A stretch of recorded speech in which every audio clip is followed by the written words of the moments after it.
Okay, we are live talking about the most terrifying thing ever, water, today. Talking about a good episode of the show. A rarity. Feels like Finally. It's Waters of Mars, aka it's all Andy's fault for using water that he knew was unfiltered. An absolute bastard. That carrot he ate doomed us all. This episode is so good. It's been in like my top David Tennant stories for a while. Watching it this time, I think I'm gonna go ahead and pull the trigger and say it's number one for me. Yeah, I was saying I would need to like go back through a list or something to decide if it's my favorite David Tennant, like 10 episode, my absolute favorite 10 performance. It's between that or I still really love his the one series 3 where he's playing the other character. John Smith. Family Blood 2-parter. As the Doctor, he's amazing in this. Like it's definitely up there with like some of Tennant's best acting. There's moments where he's talking to the captain where I'm like nearly in tears. He's so intense and compelling, but it's still very soft spoken. It's because I'm not a huge Tennant fan. I've never really been a huge fan of his Doctor, but I just keep forgetting how great an actor David Tennant is, how accomplished and he can turn a switch. Watch Broadchurch. a single father. So many good examples of his acting, really. Also, I was watching with Grandma. Whenever I need inspiration, I watch him win the NTA Special Recognition Award. Oh my god. Oh, yeah. And Grandma was even into it. Grandma, 1, doesn't watch things, and 2, definitely doesn't know who David Tennant is. That's probably the only worthy moment in like the history of the NTAs. Harsh. If anybody even bothers to watch it, it is just ITV handing out awards to their own shows like half the time. So much of this episode, to bring it back to the thing that we're talking about, is on his performance. And it's like, this script is great. Like, I don't think I have any problems. I have, like, 0 negatives or flaws in terms of this episode's writing, but his performance pushes so much of it to that, like, just even further than a 10 place. Ironically, the thing that everyone talks about is obviously the climax, where he's basically having a manic episode PTSD attack through the whole thing. And it's this really tense, like it's this mix of constant tension and a little bit funny, but also terrifying. It's like someone needs to help him. But also like a part that like no one talks about that I think is great is like right before then, just before he leaves, Adelaide hands him the spacesuit and is like, we're going to get out of here. You get yourself to safety. And just for 3 or 4 minutes of screen time, he's just standing there silently, just observing everything, still as a statue. And this is a story where like David Tennant is very much in his usual 10 mode. He's very chatty, very sort of manic and intense through it. But for a good long scene, he's just standing there watching everything, and you can tell what's going on in his head the whole time. We don't see the Doctor be quiet a lot or contemplative. He's so dynamic, he's so bombastic and stuff, and just to see him kind of tone back and just see the weight of everything he's gone through push on his shoulders, where he's like, I can't save these people. I can't do anything in order to stop this from happening. And it really plays on that drama. You definitely feel his motivation when he decides to break the rules, to do something that in hindsight is actually pretty awful. The dichotomy of like, he needs to let these people die in order for history to happen, and him saving them is the bad thing. And that's a great dynamic, and it really makes you feel morally conflicted by the end where he does his big I am great speech. Not just the episode Pompeii, but the idea of you are in a state where like you have to let something disastrous happen to people. Like you want to save it because personal reasons. And then the little people, I love that. Yeah. I love when she's like, what constitutes a little person? That was a really interesting clash too, because like it seemed like a case of almost like blue and orange morality, to use the TV tropes term. Like David Tennant's character is this magic spaceman who has a view of time that most people never get to see, like sharp conflict with like just a regular person in a way that does not end well for them. What I do like about this episode, talking about Fires of Pompeii, I think this is sort of a counter to the Fires of Pompeii. In the Fires of Pompeii, the Doctor is sort of presented almost as the bad guy for basically saying, rather coldly saying, okay, we have to let everybody die here. We have to go. Donna is basically the one who convinces him, let's save at least these few people. Here, we're sort of put in the Doctor's shoes rather than Donna's, where it's like the Doctor basically establishes that these people, particularly Adelaide specifically, have to die in order to basically secure the future of the human race, the human empire across space. The Doctor is sort of presented as the bad guy for actually saving them. So it's a nice sort of like switch around. Another thing I like as well, Doctor Who doesn't often do this. When you usually get a story with a fixed point in time, it's usually like in the past, and in its events we know have happened. What I like about the Waters of Mars, and what I think allows them to be creative with it and keep up the suspense. Whereas like Fires of Pompeii, we all know it's kind of going to end with the volcano erupting and that Pompeii will be destroyed. With this, it's like, all we know is it's an event in the future, and we sort of gradually learn this information about what happens and what the consequences are. And I do think that allows the episode to flow. It's a fictional concept that is cleverly, I think, ingrained as a fixed point within human history. And I think that's what makes the episode, a lot of the episode, so suspenseful, along with the general creativity and horror about it. And the more we learn about it too, it also allows us, I think, to side against the Doctor by the end, and it makes the Doctor's actions look a lot worse due to how much it's been established that he's basically breaking the rules recklessly here. And the rules are his. The laws of time are not. Man, you just spoiled the ending of the Fires of Pompeii for anybody who was watching 3,000 years ago. Oh no! I think this was the final episode so far that Graham Harper directed. He kind of proves that he is just one of the best Doctor Who directors ever. Is there any reason why Moffat never brought him back? Yeah, maybe he just wasn't interested in working with the show anymore. I have no idea. Just the moments where the Doctor's kind of walking away and everything just goes to hell. Those two perspectives so perfectly with the chaos and then the unending dread. It just managed to expertly push you in both those moments. And I think they milked the slow-mo a little bit for my own taste, but it really captures like just things falling apart. And also, this is probably one of my favorite Maury Gold tracks.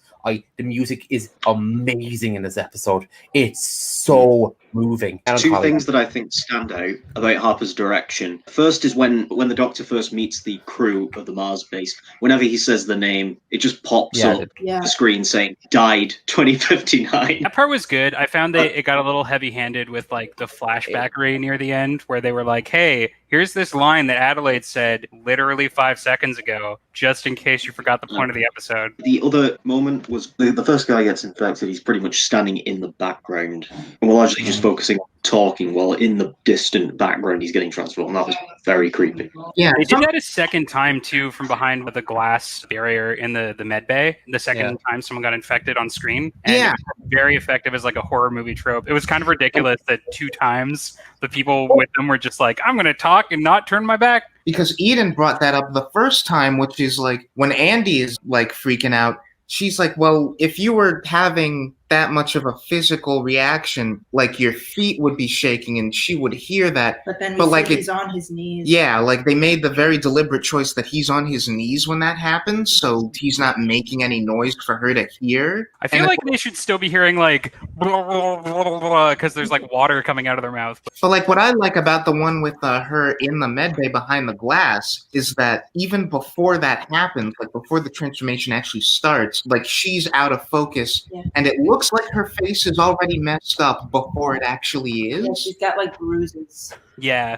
The effects on the people when they're being dried up by this sentient water, that could have gone one way or the other of being kind of really silly, but it's terrifying. It's all in how it's presented and directed and the way it paced the reveals of how it's affecting them. It's so terrifying. And again, the concept's great too. The idea of water, a single drop can, unfortunately relevant nowadays. The fact that, you can't really escape water. It's everywhere. So it's patient and wears down the mountaintops. One drop and everyone's dead. It really brings up the tension. Through a water filter, just like an ordinary moment. I really liked that because it helped to sort of ground it. Doctor Who is really good at making mundane things really terrifying. Yeah, I was going to say, it seems like a very Stephen Moffat thing of taking something mundane and everything you just kind of don't pay attention to and making it really scary.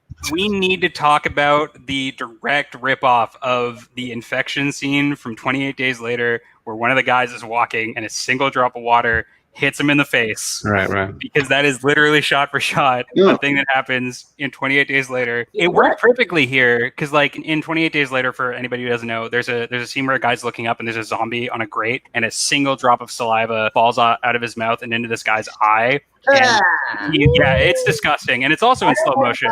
20 Days Later is a very gross film. I love it. Oh yeah, no, it's fantastic. It's also got Chris Eccleston in it, so like that's another reason to watch it. So he's shouting, "Oh, please, like get away! I'm infected!" And the exact same thing happens here, and it was a perfect transition moment to kind of like, as you guys are saying, show that everything was going to hell, because in particular, like it kind of looks like a teardrop when it's running down his face.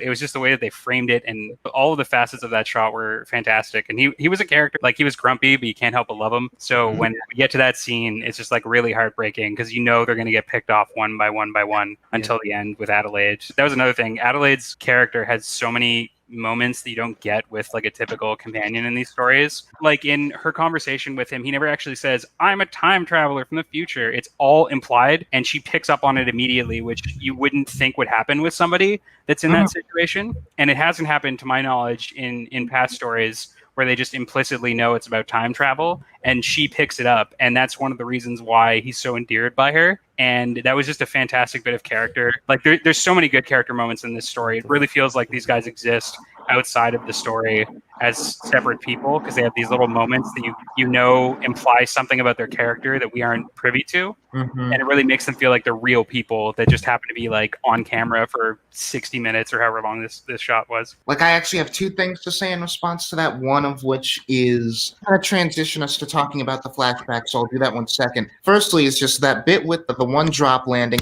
That whole stretch where, like we talked about, the doctor's walking back to the TARDIS and he can just hear everyone dying over the intercoms. This episode is like nothing but peaks. I feel like that is the peak sequence of this episode. The shot that I've decided is absolutely going to be the thumbnail, which is just the doctor looking on at the wreckage after the ship explodes. To Brian's point about the characters, I think, for me, one of, if not the single saddest moment in this entire show is when Steffi is looking at her kids or her little sisters or whatever, and just the way that she bursts into sobs when that water gets over her. We don't know this person very well. She's a side character who's had very little characterization in this episode, all things considered, but the direction and the performance and the music, like, that's top 5 saddest moments in this show for me. We were like edging into sadness porn with that shot. That, I mean that as a compliment. Like it's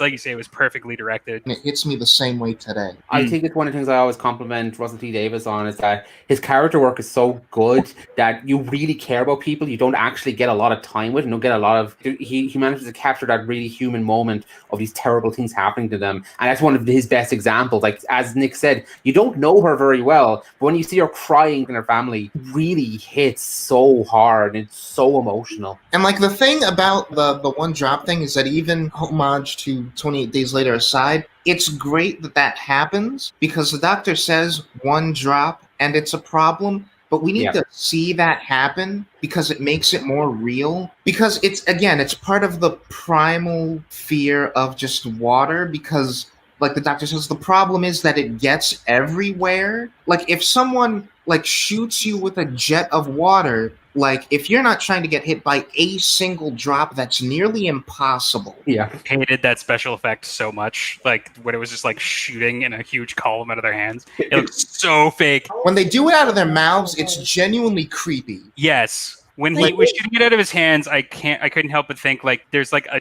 tube like running down underneath his wrist up the sleeve of his shirt. Yeah, it basically has a garden hose up there. Yeah, just. And then, like, we sort of finish that sequence out with Maggie comes in and shoots the water into, like, the shuttle, and it gets Ed on his arm. The fact that we never get a confirmation as to what exactly happened with him and Adelaide in the past and what their real backstory is. Like with Brian saying with the time travel thing, it's all implied. And he's like, you never were able to forgive me. And it's like, oh man, I'm sad that he's dying, and also that I'll never be able to really find out. Like Midnight structurally with that kind of stuff, because there were moments like that in Midnight as well, where we had those little bits of characters. And I don't know if that's just a Russell T Davies thing. He definitely made the people in his stories seem like they were people, as stupid as that sounds grammatically. I kind of like the way the Adelaide Ed thing plays out, because in real life, nobody sort of exposits their backstory. It's just sort of implied, often resolved, really. And I kind of like it that way, even though it's kind of frustrating not knowing the answer, but it is what it is. I think it's one of the things that makes Adelaide such a great one-off. There's so much implied history with her and how she kind of inspires her family to venture off and how important that is. And I like the fact that she's so accepting of the fact that she needs to die in order for history to happen. Bring up, how do you feel about the suicide? Because I like it on a dramatic level that makes the doctor realize that he went too far. But at the same time, I'm not sure how that would work in the plot. So that's supposed to make everything happen? What I want to know is like how they reacted afterwards to her her corpse randomly being on Earth. They were like, well, she was on Mars yesterday and showed up now. I guess it's always going to be a mystery. I think it was probably like established that she committed suicide after they got back, and it says the two surviving astronauts told the story about how she saved Earth. I was more confused about like how they explain her being on Earth specifically, not the suicide. Don't know. The whole reason she does it is to put everything back the way it was, but it's still different, and 2 other people still survive. The other 2 are there, and it's not like, oh, they randomly landed on Earth and suddenly she's dead in the house. It's, at least as far as the public is concerned, they took the action of full evacuation, and they were the only 3 survivors, and she managed to get home, but probably like went mad from the grief and shot herself. Adelaide's death that pushed time forward because it was her family that moved things. So the other 2 can survive. Their deaths, like you said, are little people deaths or survivals. Yeah. It's Adelaide that needs to be the one to die because it's her death that inspires her granddaughter to go out and explore. I don't know how I feel about that from a mental health standpoint, because if you have somebody who's like suicidal watching this episode and they're like, wow, sometimes killing yourself does make the world better. That tends to be a trope I don't really particularly like, and it comes up a lot, and it makes me extremely uncomfortable. I understand where you're coming from, particularly because it is suicide, but I think what you're talking about is just an extension of a problem that arises with any kind of time travel narrative. Yep. This whole existentialist thing of certain things have to happen. It's like, is that getting rid of a degree of agency? Adelaide doesn't kill herself because she wants to die. She kills herself because she's been made aware of, as far as she knows, this grand cosmic plan. Determinist concept, like having this character's death It's necessary. The framing isn't that it makes the world better. Nothing is made better or worse. It just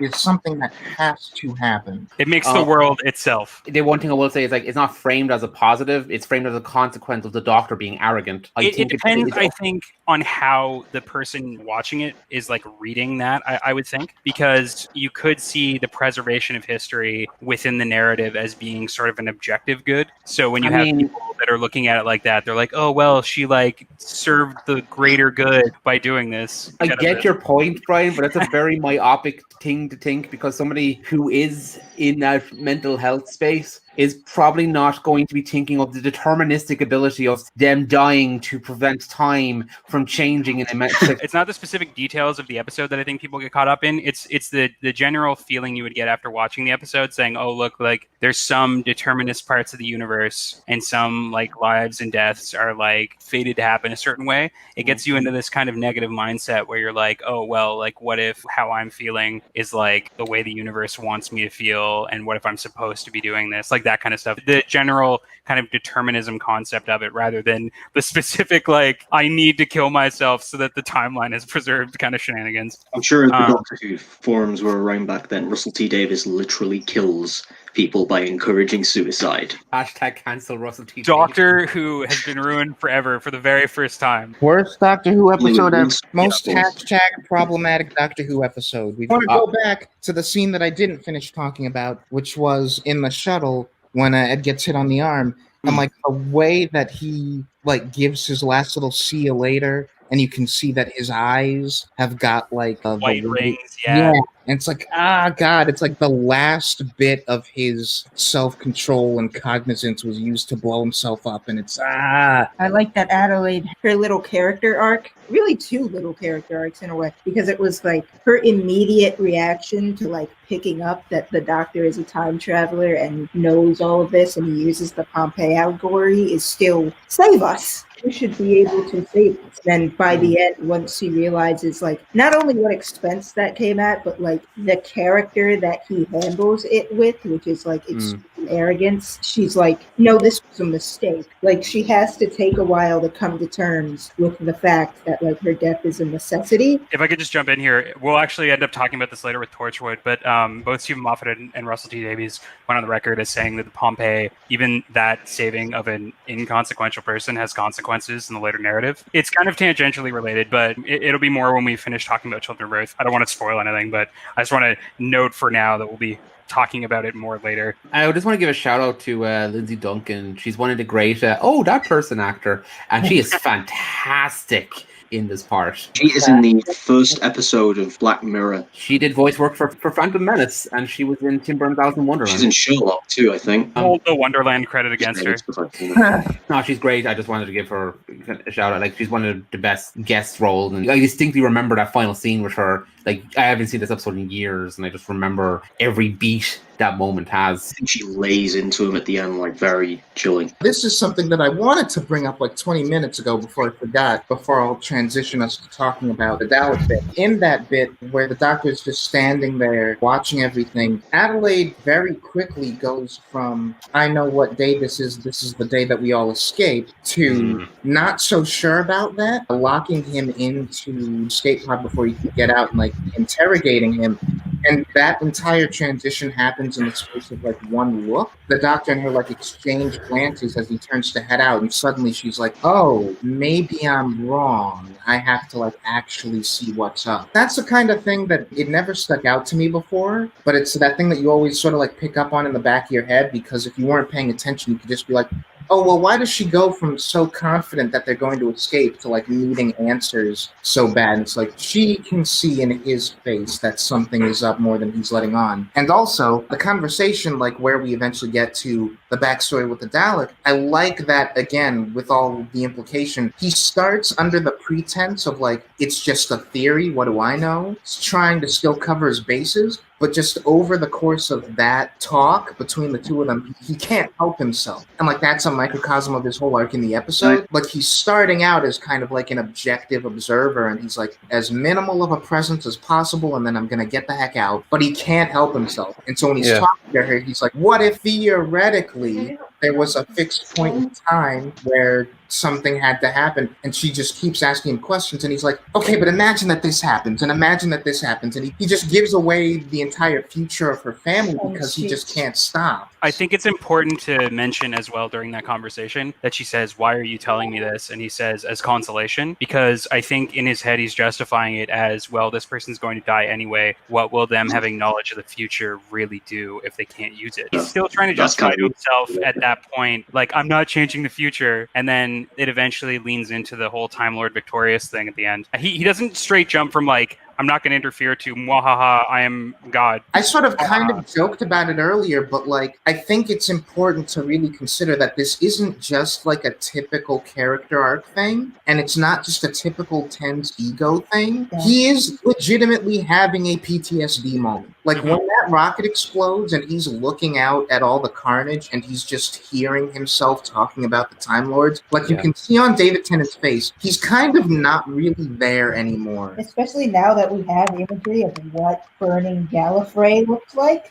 Yeah. He reminded me in particular of the scene where they introduced the War Doctor, where they're the Daleks in like the alleyway there. I think it was in the Day of the Doctor, that exact scene like flashed through my mind when I was watching it last night. When he gets knocked down in particular, this would have been almost, I guess, Vietnam flashback, but Time War flashback for him. All right. You know when you talk about how it's a PTSD moment, it's kind of the same, I think, honestly, now that you've said that. I mean, Ten's obviously known to be egotistical anyway, but when I think that gets amplified because of the PTSD when he's like, I can't believe I actually managed to do this. I think he is still firmly having an attack when this episode ends. Actually managed to do this impossible thing, and that's where his sort of scurry, godlike, almost villainous egotism comes from. And it's definitely sort of step one, obviously, I think, as Adelaide sees, to like a darker path. The Master Doctor. We don't know. I don't imagine that I'm going to be able to listen to the Time Lord Victorious audio dramas for a while. If and when I do get the chance to listen to that, I'd be interested to see if that's reflected in there, if that whole story is just the 10th Doctor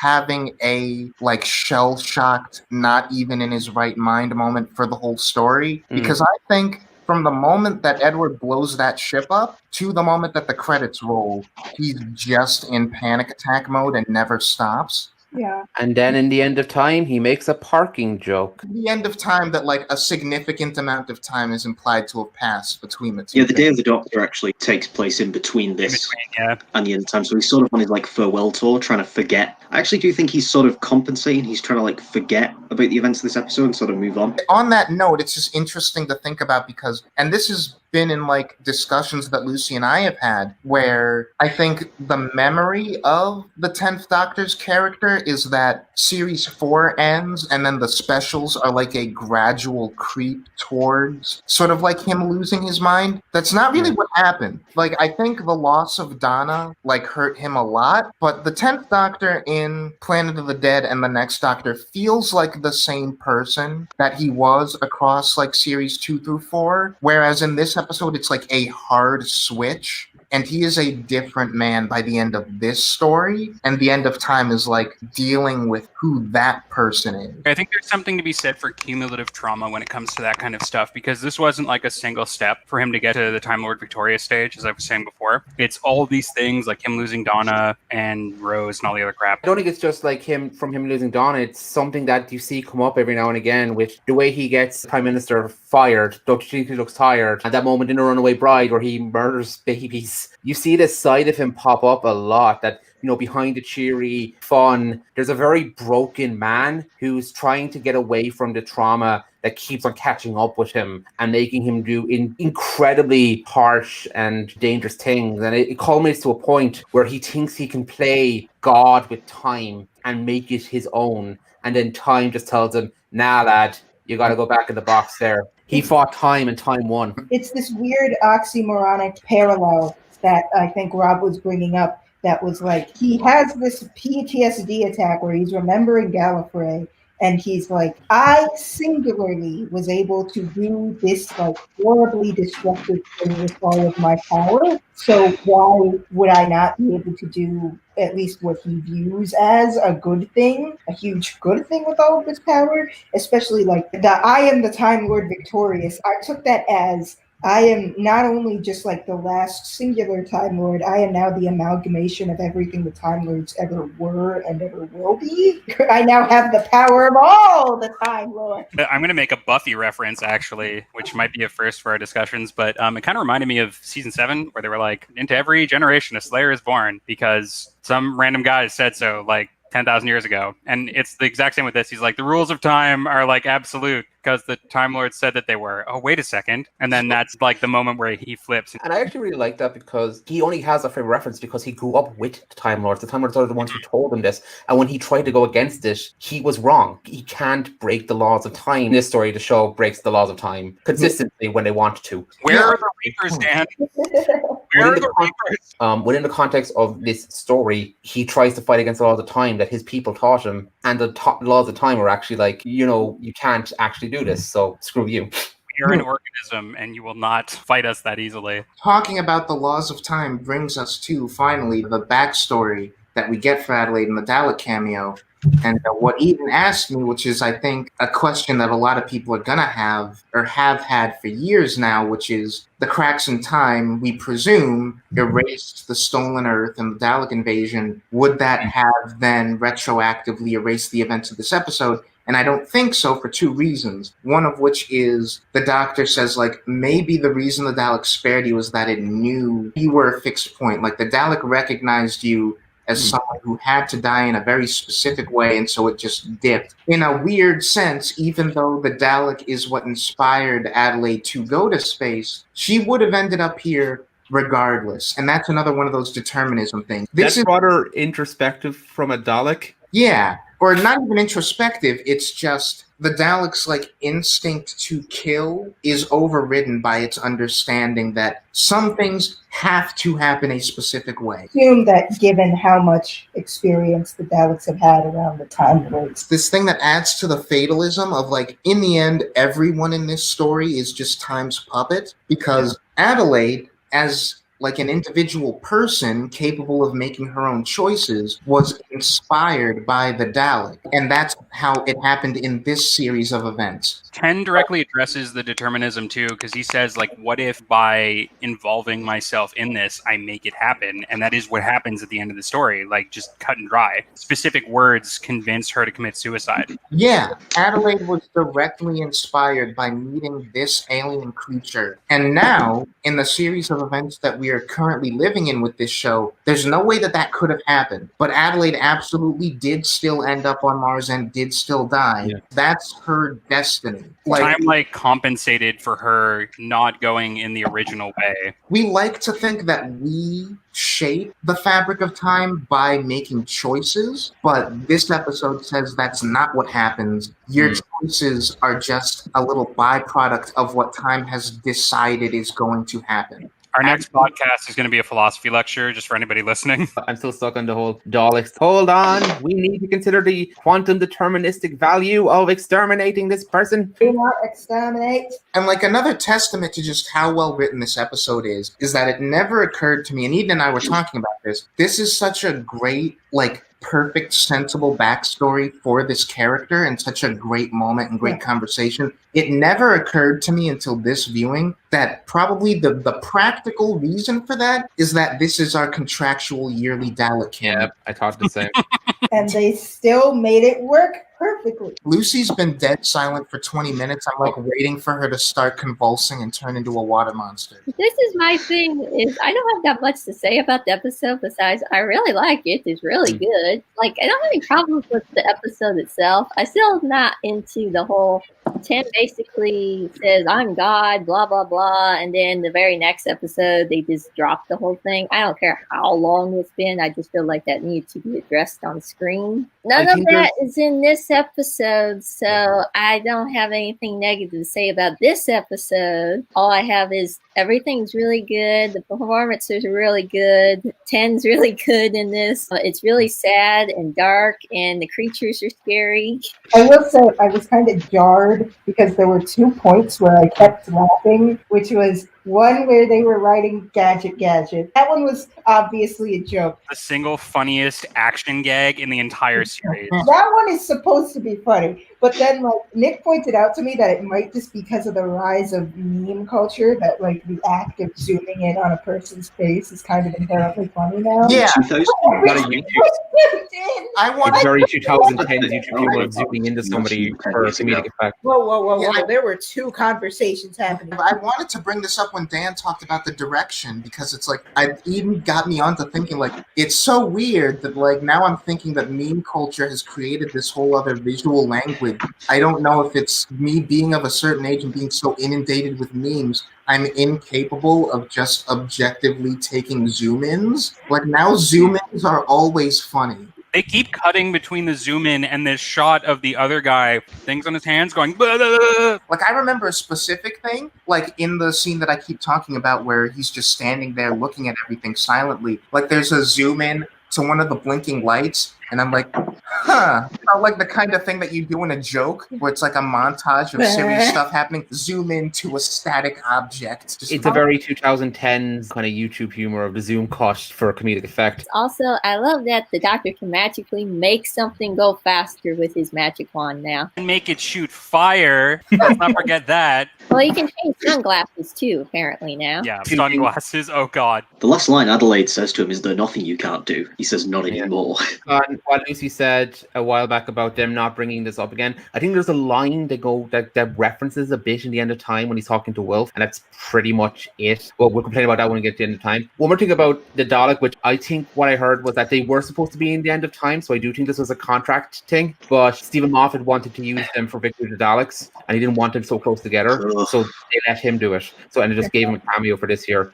We'll get to there. But also, I'm not a huge fan of it as much as I like. It's a cute reference to the Series 4 finale because it just felt a bit kind of tacked on for me. Another problem I have with Russell T Davies is him referencing his own episodes over and over and over again in stories, which is a common thing he does. Well, he didn't write it, but I didn't mind him bringing up Pompeii episodes because it's thematically appropriate. And this goes into my other problem, which my only thing I have a really big gripe with is him bringing up the knock 4 times thing. It's so tacked on and it's so pointless and it's just there to remind you there's a thing we have to remember over and over again. He will knock 4 times. Yeah. I thought it was at least funny. I'll say that. I thought it was actually a funny joke. One negative in this episode, but it's like so small and tiny. I'm going to be a blasphemer here and defend it because, as I was talking about earlier, yeah, that's right, Dan. I'm putting you on blast right now. The whole determinism thing, like he's literally being handed a prophecy, and yeah, it is a little tacked on, but I think it makes thematic sense to have that thrown in there in that specific scene because he's talking about things in his own timeline that are fated to happen. So I think it's that kind of him throwing off the yoke of, oh, I can change my future and yours. And then the thing knocks 3 times, and he's like, "I'm not even going to let you knock the 4th time. Like, this is not happening." Probably more of a personal gripe because I really hate how Russell T Davies and to a lesser extent Stephen Moffat does story arcs, quote unquote. Yep. Bad wolf.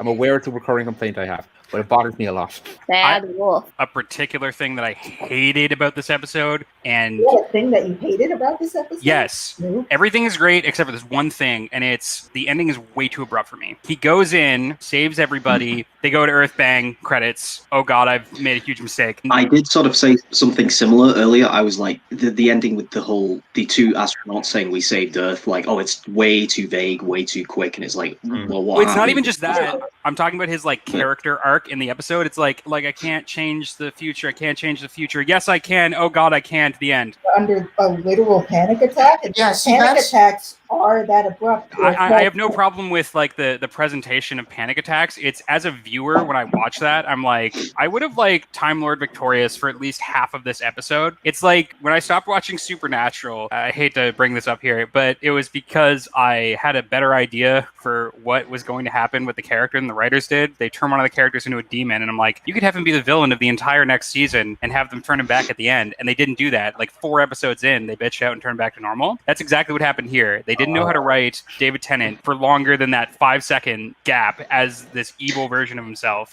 And so they immediately flip back. And at the beginning of End of Time, he's just like, jokey David Tennant again. Brian, I think what you're talking about is like what Lucy alluded to earlier. That's an End of Time problem. That's not a problem with this episode because It is for me, though, because he does revert during this episode, at I least for disagree with me that. watching it. I might have agreed with you before this watch. Like, I feel like on today's viewing of it, I took it very differently. His panic attack definitely continues, but I don't think we should kind of conflate Time Lord Victorious and his panic attack as being the exact same thing. Yeah. The Time Lord Victorious is a symptom of his panic attack. So he reverts from Time Lord Victorious at the end of the episode, but he's still having a panic attack. I think that when he says he went too far, I think it's an immediate reaction to like what Adelaide did in taking her life, and like that wasn't supposed to happen, and not me discovering that I have this power and can use it. Like this is what I went too far with. Yeah, this That's is one how of I those took it. things where I honestly think it could have gone either way, and it was entirely how they followed it up in the End of Time. And part of this is maybe the kind of story decision that would have been better suited to the middle of a series, or knowing that you had more stories to tell with this doctor. Having this be his second to last story period is kind of unfortunate and forces them into this weird corner. Yeah, it needed more breathing room for me. Like I said, if he'd become Time Lord Victorious like halfway through the episode and we had gotten a full half episode of him being this like crazed power mad Time Lord, I would have felt his I've gone too far more, because I would have had something to emotionally grab onto with the Time Lord Victorious version. As it stands now, when I watch it, it's like, I'm evil now. Oh God, I'm not evil anymore. I've made a huge mistake. The end. I'm going to say something that's maybe a bit extreme, and I don't want this to be taken as just shade. I've got like countless problems with the end of time, but independent of any of those problems, I think this should have been the regeneration story. Yes. I think 10 Yes. should have been done and turned into Matt Smith by the end of this episode. We Okay, wouldn't have gotten John Sims eating a burger really quickly then. Brianna and I had a whole lengthy discussion last night about the High School Musical movies. Man after my own heart. I have a very specific thing. The way that I process stories is that I like sequels and continuations of stories to further relationships that were emphasized in the earlier parts. So part of me would feel bad getting rid of the end of time, because regardless of how it's executed, bringing the Master back, ending with Wilf, ending with Donna, all of that makes sense as an end to the 10th Doctor's story. Farewell Tour, for as self-indulgent as it feels, makes sense to like the part of my brain that goes, obviously you do that, this is the end of the 10th Doctor's story. Of course you're going to spend his last moments, his last episode, paying off threads that have been part of his story before now. But part of me also goes, Waters of Mars is too good as a potential ending of like, we've been talking about the 10th Doctor's ego, we've been talking about how we've been building to this point, ending with, it goes so wrong that the 10th Doctor goes over, like critically injuring himself in the process of getting all this done, and like maybe doesn't realize it it's too late. If this story ends with the 10th Doctor regenerating, I think that's just as, if not more poignant and fitting as an end to his character, and infinitely more tragic. I feel like this should have been it. If this was the end, I think it would be more fitting, because the Doctor gets really, really arrogant. He does something bad and he has to pay for it with his life. I think that would actually work. We're kind of dancing around this point, but like David Tennant's Doctor is very tragic, and to end his note on a tragedy, and I do not think that the end of time is tragedy at all, even though they really, really try to milk it with that radiation chamber. The chamber of killing David Tennant near the end is just this kind of like almost tacked on tragedy. Desperate The development to of say something. stories versus like the plan is something that I run into a lot. When you have a story idea and you think, I'm going to end it this way, and as you're writing it, a character will like pop up, or an idea will come forth, and this happens to me constantly when I'm writing, where usurps the original idea you had for the story, and you have to decide whether or not you want to stick to the original plan or try to augment it. And I really think they should have augmented it here in some fashion to have both the Waters of Mars style stuff, but also wrap up 10th Doctor's character. Like, I don't really think you need to bring the Master back to end it, or even the Time Lords. Like, there are other ways to do it. I think it sums up a problem actually with, with the Davis, Moffat and Chibnall. Actually, all of the finales need to be based around this big epic event with a returning villain. Even in the Battle of Ranskirk, the main problem with that is that they just did an ordinary story, but they brought back the guy from the first episode. Oh, just because he was in an earlier episode, it's like so refreshing to end a series with just a bad guy who's just the bad guy for that episode. For one, Did I mention I like the classic series? I've never heard you say that before. One of the things I really like about regeneration stories is that it's just a story where this Doctor just run into a situation where he couldn't get out with his life. If the Like Doctor- falling off like a really tall tower. very weird antithesis of that, which is the Doctor does something abrupt but very good, which is take poison to save Perry and die and save her life for the right reasons. And the Doctor, if he died here, would be save these people and die, but then it turns out it was for naught because he did it for the wrong reasons. the potential downside to this being the regeneration story is that if he dies as a result of his own ego, and we end this character on the note of, I thought I was just a survivor, I was wrong, I'm the winner, and then very swiftly he realizes, oh no, that was a mistake, and then he's gone, that might risk really, really alienating certain viewers. Did that anyway. I But I mean, don't want to go was his final words. do people remember how controversial him regenerating to Matt Smith was back in the day? Yeah, like they freaked out. They were like, why did he say that? It destroyed my heart, yada yada. That's true, and that did create a lot of controversy. but I somehow feel like I don't want to go after he does something very heroic and like gets to say all of his goodbyes, and there is still an element of like peace and triumph with it, if not for the character, then at least for the narrative. Is stalking a young girl in an alleyway really a heroic thing? Because that is the last thing he does before he goes into the TARDIS. Isn't she like 17?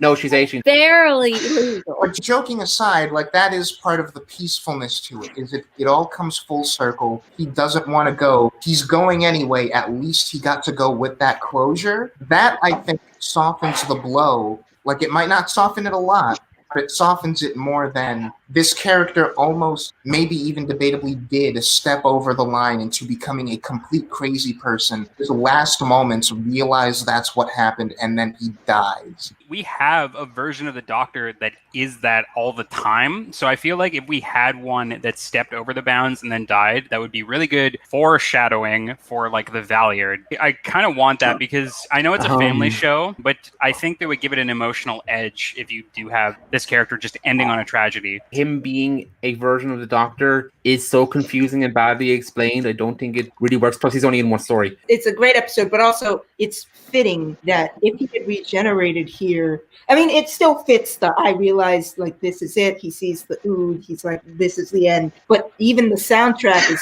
saying goodbye to him in this beautiful way, which is really funny to me now that I know Latin. Because it's just going goodbye, goodbye, goodbye, goodbye. I just want to make one more point before we move on. The one thing I've always really wanted to see is to have a story arc where the Doctor goes darker and goes more intense, like something about what Brian said about the Valiard, but they kind of tried to do that with Colin Baker. It didn't really work out. They had Sylvester McCoy be the manipulative chess master, but now that we have like structured arcs within Doctor Who, in every series, they could work a little better. They try doing it with Capaldi, but it doesn't really work out. So I kind of wish that this wasn't the second last story, because they could have gone into something more interesting that the show hasn't really explored yet, because they're probably too afraid to make him too dark, to turn him off from, the children watching this show. It's an interesting thing that I wish they could have gone into, and I'm assuming the Time Lord Victorious might delve into this because it's audio dramas and comics and stuff. The Time Lord Victorious is just time traveling Karen from Edward. Correct. They want to speak to the manager of time. Doctor really just that? I am the manager of time now. Dan is saying that he wants to get to the end of time at the end of time, and I feel the exact same way. I do not want to talk about that episode. I just want to quote the YouTube video about moving on to the end of time. Oh God, oh man, oh God, oh God, oh man, man, oh God, oh man, oh man, oh God, oh man. The writer of this episode, co-writer Phil Ford, kind of interests me. He's only credited with writing 2 episodes of this show. Well, this, which was co-written with Russell T Davies, and Into the Dalek, which was co-written with Moffat. You have to wonder how much influence he even had over both of those episodes, because they're both I think very different in terms of quality. He's never really gotten a chance to write an episode sort of on his own. No, I think Into the Dalek is pretty underrated, but we're miles away from that story. So yeah, but anyway, this was a good story. I think it would be better if it was the last David Tennant story. I don't care how harsh that was on the fans. That's all I'm gonna say. It was great, good. I've made a huge mistake. The episode. See you, friend of time.